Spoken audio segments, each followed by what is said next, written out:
विधान परिषद सभापती पदावर भाजप शिवसेना राष्ट्रवादीचा दावा। भाजपनं शब्द दिलाय, राष्ट्रवादीचा युक्तिवाद तर गोऱ्हेंना बढती देण्याचा शिवसेनेचा प्रयत्न। भाजपकडून राम शिंदेंसह अनेक जण उत्सुक। मतांचा कोटा ठरवण्यासंदर्भात आज अजित पवारांच्या राष्ट्रवादीची बैठक। काँग्रेसमधल्या 3 मतांसह अपक्षांची 2 मतं सोबत असल्याचा विश्वास।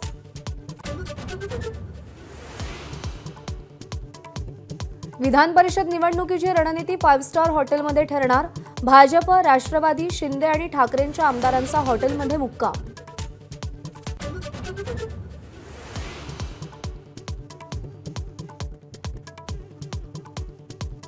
ओबीसी आरक्षणाच्या मुद्द्यावर विरोधक गैरहजर राहिल्यामुळे सत्ताधारी आजही आक्रमक होण्याची शक्यता। विरोधकांनी लेखी भूमिका कळवावी, सत्ताधाऱ्यांची ठाम मागणी।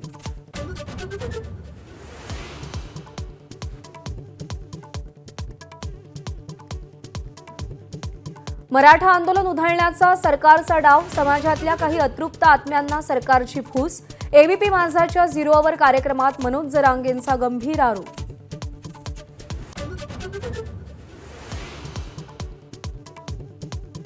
नागपूरच्या मतदार याद्यांमध्ये मोठा घोळ। 3 वर्षात तब्बल 2,27,000 नावं गायब। फोटो नाहीत म्हणून 1,94,000 नावं वगळली।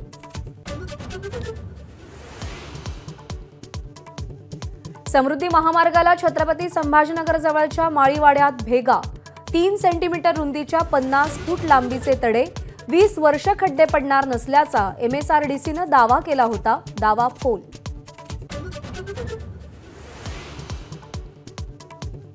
वरळी हिट अँड रन प्रकरणातील दोन्ही आरोपींना घेऊन पोलीस अपघाताचं नाट्य रूपांतर करणार।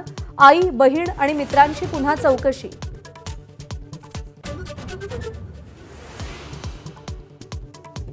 मालेगावमध्ये हृदयद्रावक घटना। वडिलांच्या अंत्यविधीला जाणाऱ्या 2 मुली आणि जावयाचा अपघाती मृत्यू। रस्त्यावर उभ्या असलेल्या कंटेनरवर कार धडकली।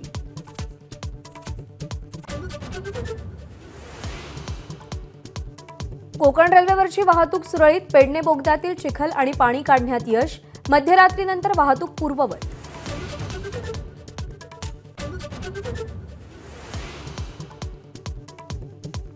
कोस्टल रोडचा आणखी 3.5 किलोमीटरचा रस्ता आजपासून खुला। हाजी अली ते अब्दुल गफार खान मार्गापर्यंत वाहनं धावणार।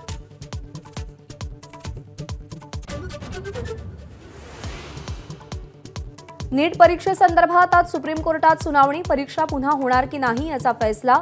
व्यापक स्तरावर घोटाळा झाला नसल्याचा केंद्राचा कोर्टात दावा। लोकसभेचे विरोधी पक्षनेते राहुल गांधी रविवारी वारीत सहभागी होणार। काँग्रेस नेत्यांचं निमंत्रण स्वीकारलं। विधानसभेच्या पार्श्वभूमीवर राहुल गांधींचा महाराष्ट्र दौरा।